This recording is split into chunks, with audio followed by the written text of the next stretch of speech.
நீங்கள் பார்த்து கொண்டிருப்பது News20D தமிழ் உண்மை செய்திகள். அது வந்து பெயர் மாற்றத்தை வந்து தேவையில்லாத சிந்தனையும் செயலும் தான் தேவைன்னு சொல்லி முதலமைச்சர் விமர்சனம் பண்ணியிருக்காரு. அதாவது 4.25 வருஷம் ஆச்சு.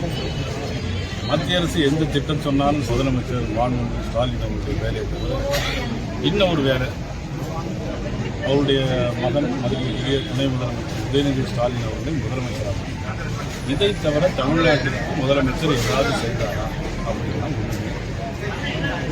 மத்திய அரசு எந்த திட்டம் பண்ணுறது எதிர்த்து இவங்க மட்டும் பேரில் மாற்றி மாற்றி இப்போ என்ன பேருங்க மக்கள் என்னன்னு வச்சிருக்கிறாங்க. லோக்குன்னா என்ன மக்கள், இதில் என்ன குறைபாடு கண்டுபிடிக்க முடியும்? உள்துறை அமைச்சர் அமித்ஷாவோட அறிவுறுத்தின் பேரில் தான் வந்து முன்னாள் அமைச்சர் செங்கோட்டையன் வந்து தாவேக்காவுக்கு போனதாக வந்து உதயநிதி ஸ்டாலின் வந்து குற்றம் சாட்டியிருக்காரு. உதயநிதி ஸ்டாலின் அவர்களுக்கு நான் சொல்லிக் கொள்வது, சேகர்பாபு அவர்களை பார்த்துவிட்டு பேசிவிட்டு தான் போயிருக்கிறாங்க. இது கூட நம்ம துணை முதலமைச்சருக்கு தெரியல அப்படின்னா அப்போ யார் சொல்லி போயிருக்காங்க? அவர் சொன்ன மாதிரி சொல்லி போயிருக்காங்க. இல்லை சேகர்பாபு நம்முடைய முதலமைச்சர் சொல்லி சேகர்பாபுட பேசிவிட்டு போயிருக்காங்களா? மக்களை குழப்புகிற வேலையாக தான் இன்னைக்கு துணை முதலமைச்சருடைய வேலையாக சார். பாஜகவோட ஸ்லீப்பர் செல் தான் செங்கோட்டையன் அப்படின்னு சொல்லி அமைச்சர் அல்புரி சொல்லியிருக்காங்க. நான் இப்போ தானே அதுக்கு பதில் சொல்லியிருக்கேன்.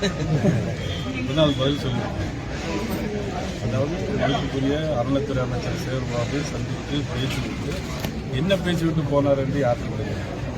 அதன் பிறகுதான் தமிழக வெற்றி கழகத்துக்கு கிடைக்கும்.